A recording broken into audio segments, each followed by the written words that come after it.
Hey all, it's Matt, your average gamer. Thanks to the Black Blade on Discord, we've got a cool Bandit fire build for you. This is a really fun one that combines fire swords, flaming strike, and jump attacks. Here we started with the Red Wolf of Radagon, using a combination of flaming strike and jump attacks with the Bandit curved swords. The Bandit curved swords in Flame Art Affinity will hit over 700 AR. Solid way to turn a Faith build into a Bandit curved sword build using fire as an alternative to bleed. Pretty epic. In a second, we're going to go over where to get everything as far as the basics go, and then later in the video, we'll go over all of the equipment. First thing here is where to get the Bandit curved swords. The easiest place to get these is in the early game at the church north of the Walking Mausoleum in the Weeping Peninsula. There's one bandit here wielding both swords, and it's around a 2% drop rate. Rest at the site of grace to spawn him in again. After you kill him once, see if you get the drop. If you don't get the drop, as I mentioned, just go back to the grace, reset him, and you can farm him very consistently. You don't have to worry about the other ones. I believe there's only one that wields the Bandit curved swords here that's easy to get, and then you can, of course, reset him over and over until you end up with the 2 drops you'll need in 2 Bandit curved swords, which are excellent curved swords.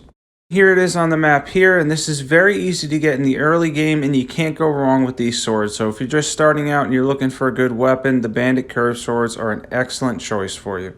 For Flaming Strike, it's at Redmane Castle. What you want to do here is go directly to the right of the castle and around the back entrance. This will bring you through some bats who can easily be avoided to a small graveyard behind the castle. The Teardrop Scarab here will have the Ash of War Flaming Strike.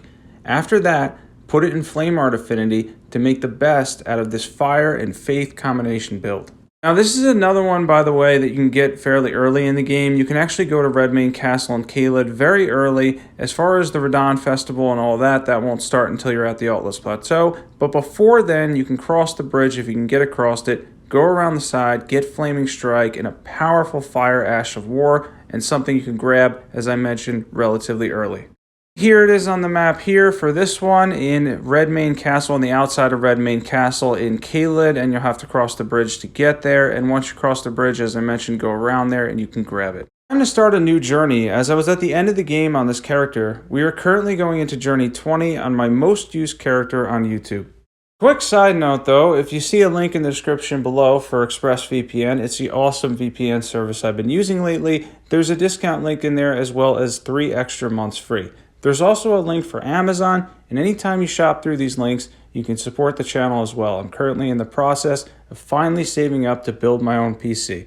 Also, if I sound a little bit funny, I'm still sick, recovering a little better this week than last week, but it's been slow. I've been getting better though, thankfully.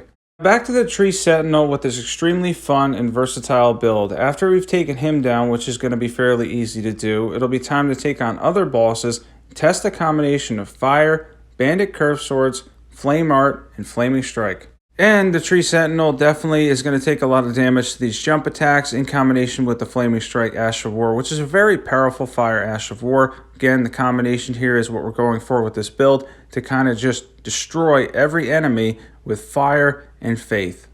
Of our main bosses, Margit was up first. This is an easy battle anytime you use the shackle, and it can make your life easy in general by using it and then following up with your strongest attack. Here I choose to use Flaming Strike first, and then afterwards went for jump attacks to build on successive attacks and do even more damage. The combination build is mentioned, and you can even add your favorite incantations if you like, as you'll have total versatility with a faith build. Running around with 2 fire swords and the Ash of War that we're making the best out of because we are using the Shard of Alexander. We're going to go over equipment later. It definitely does hit hard. Tough enemies like the Knight in Stormville will go down easily when using Flaming Strike, since it does a lot of damage, allows for a follow-up, and coats your weapon with 90 additional fire damage. That's right, you'll get 90 additional fire damage on each Bandit curved sword.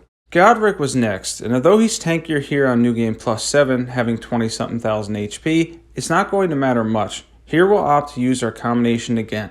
It can be powerful to start with Flaming Strike in most of these fights, and then follow up with jump attacks using the dual Bandit curved swords that now have the additional 90 fire damage on each individual sword.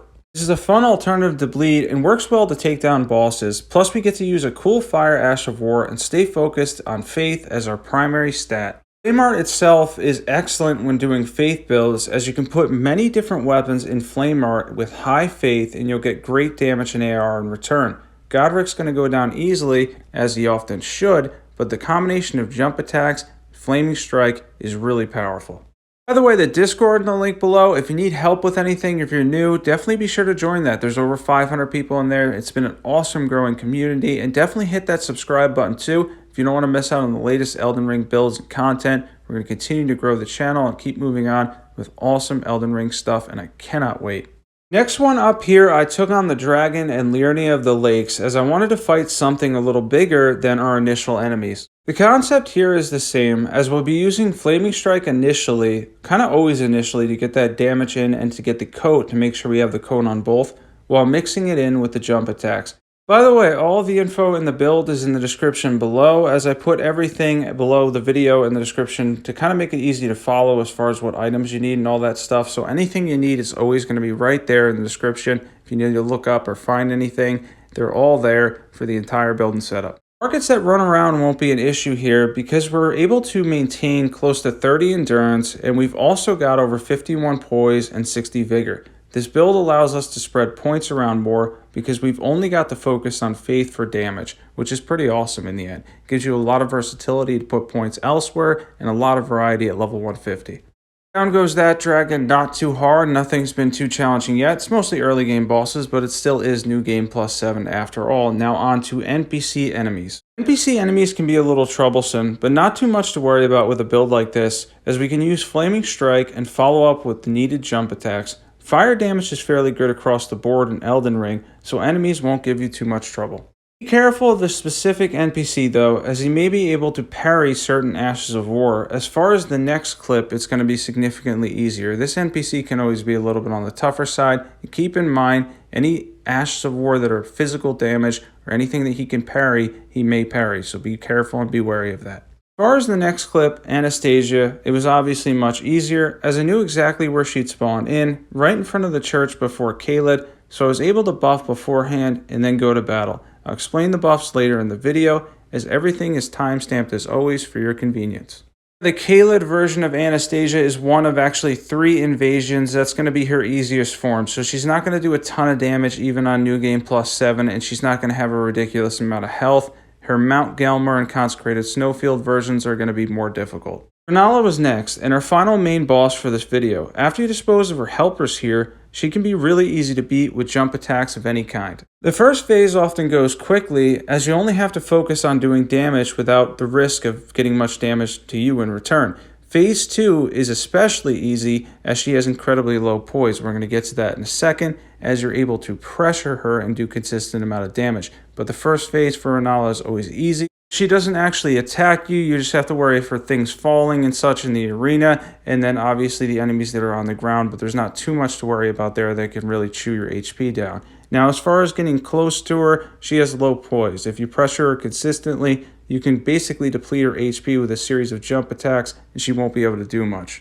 Flaming Strike is slightly more risky here though, and she may have time to spam magic on you up close. Either way though, Rennala is never going to be that much of a tough fight, as consistent pressure, getting close to her, taking advantage of her low poise, can destroy her fairly easily. Last boss in this video is how this does against tree avatars, and aside from me getting stepped on by this boss, which you'll see here in a second, it does a crazy good amount of damage. They take additional fire damage, so Flaming Strike and Fire Swords are a really powerful option to take down these guys.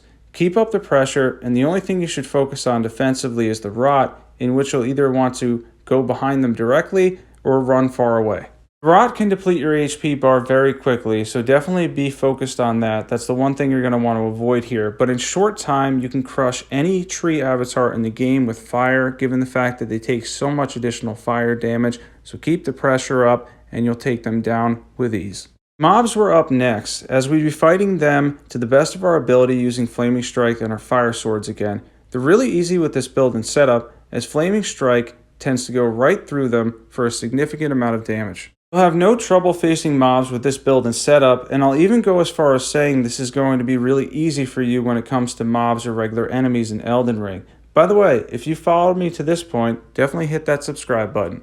Be Keep in mind, when you're doing this build, this is kind of a base build and setup for you. You can throw in different incantations, mix it up, and do a whole bunch of different crazy things with faith, because you're going to see my stats in a little bit here, but we have 70 faith, so there's a ton of versatility in this build. As far as faith stuff goes, you're going to be able to do a lot with this setup. Now on to buffs. For buffs, we're going to drink our tier, which has the fire tier in it. Always go with the longer duration stuff first. I say that a lot, but it is true. Then we're going to use Golden Vow. Then we can use Blessings of the Erdtree because we have a ton of faith. Then Flame Grant Me Strength for the extra damage. Fill up your FP. Then we can use Flaming Strike on the one.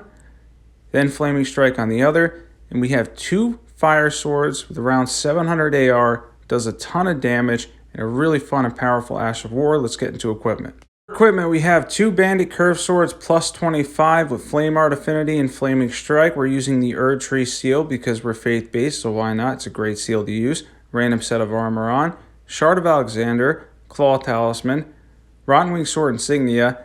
Last slot's open. You can use the Ritual Swords Talisman, Maleficent's Prosthesis. It's really up to you. Fire Scorpion Charm is solid too. And then for our tiers, we're going to use the Fire tier. Then the Thorny tier for the successive attack boost. Let's get into stats for this build. So as you already may know, this is faith-based. Everything as far as this build goes, we have 60 Vigor. We were able to do 60 Vigor because we only really need 1 damage stat, and that's faith, which we got to 70. And then we have close to around 30 endurance, plenty of mind. We're able to hit over 51 poise. This is a solid builded setup. As I mentioned earlier, this is going to be one of those builds that you can start out early. You can grab this stuff early, the Bandit Curve Swords, Flaming Strike, and turn it into a really powerful build. Thanks for watching. Thank you to the Black Blade, and also here a shout out to our challenge winners. Marital Joke won the challenge, and then second was Gamertag Dad, and then third was G. Gamertag Dad does videos too, and I linked his channel below, so be sure to check that out. G streams on Twitch, by the way, and I occasionally actually hang out in there, so I'm going to leave his link too, and if you ever want to come hang out and watch a cool stream, I think he's doing Dark Souls currently, definitely be sure to check that out and follow him too. If you're not subbed and you love overpowered PvE builds, be sure to check out all the awesome builds that are on my channel. Thanks for watching, and as always, I will catch you guys there.